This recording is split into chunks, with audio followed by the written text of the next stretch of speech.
name's Melissa. I am a guitarist based out of my bedroom, and today I'm here to show you guys how I improvise, or my take on it, my approach to it as a self-taught guitarist. I have gotten a lot of questions like these ever since I started posting, and I wanted to wait a little bit before I made a video or gave any tips on it, so I know what I'm talking about, because I was just starting at the time, and even I didn't know some of the things that I know now that for sure I feel like I can give to you guys, and you could definitely get something from it. So I hope you enjoy. So my number one tip for anybody starting to learn improvising, especially if you're self-taught, is to learn solos from artists you want to play like.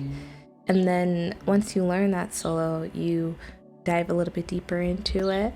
For example, Libra, Polini's solo, I really loved his solo on there. It's a lot of fun to play, and I want to play like that. Like, a lot of his phrasing spoke to me, so I looked up the key of the song and it was in D minor. So then I put on a D minor backing track, and I just started playing over it. Like, I started playing parts of the solo in there, but I made it my own by adding my own little twist to it, or just taking one little lick from it and building off of it. So that would be my number one tip for that. My second piece of advice would be to play with the metronome and drill like 4 note per string exercises.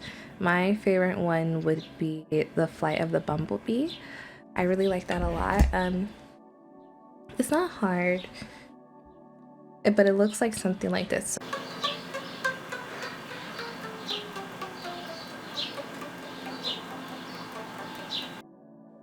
Something like that, very simple, and play with that to a metronome and just drill it, and then you will see when you go to improvise that your fingers are kind of just flying, because you put in the work, of course, but also wherever your brain goes, wherever your brain wants to go or leads you, however the music leads you, basically, your fingers will be able to follow without thinking. It's all about getting your hands to be good enough.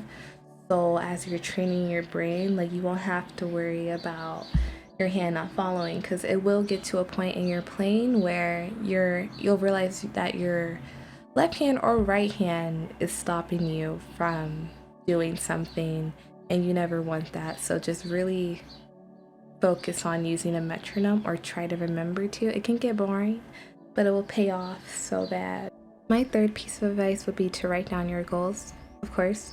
It helps keep you accountable in a way, and just gives you something to see for sure and know what you should be or want to be working on that day. Like, if you want to work on scales one day, write that down. Like, today I'm gonna work on this scale, and then really maximize that scale and stick with it and break it apart, and then figure out however you want to use it in your music. With anything, you should break everything apart, I'd say.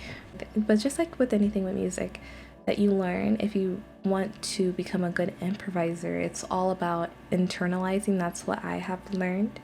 So when I limit myself to something like writing down a goal, I am now limited to that one goal.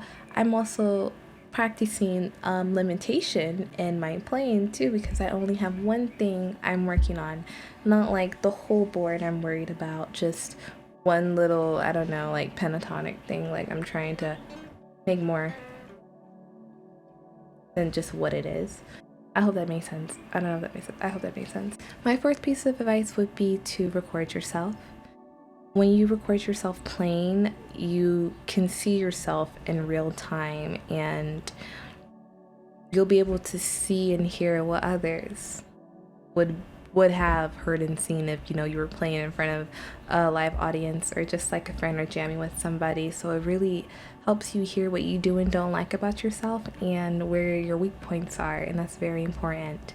Very, very. When I recorded myself for the first time, I was extremely humbled. Even to this day, I'm still humbled about recording and then hearing myself back. I can hear so many things that I need to fix, and I love it though, because I always am trying to get better. So when you really just put aside the egotistical part of playing guitar and just be a student, that wants to serve the music, you'll be great. You'll be way ahead of, like, I don't know, 90% of guitarists who just are here to, you know, play and just play, and that's completely okay too. So definitely recording yourself helps you hear your weak points, and no really reason to go into that. Just record yourself and you will definitely see all the other reasons why it's great for you. You as a guitar player, of course. My last piece of advice would be to be kind to yourself, for sure. Understand that everything takes time, and if you're consistent and, you know, just keep your head down in your work and nothing else, you won't even think about the time. It'll just be every time you learn something or something is more natural for you to do, it's like that feeling will keep you going. And I know for sure it will when it's genuine. So just be kind to yourself, relax, calm down, and, you know, be diligent, of course. Be consistent. This takes consistent practice, of course, every day or every other day, depending on what your life looks like. Just make sure you're consciously working on it when you are working on it. So yeah, be kind to yourself, be diligent, be intentional, and be patient, and you will do great. Trust. And that is all I have for this video today. I hope you guys enjoyed and got something from it, or just some food for thought, maybe. And yeah, this is my first video, so just like everything else, when it's your first time, it's not going to be great. So let me know how I did, and I hope to see you guys in my next video. Bye. Happy practicing.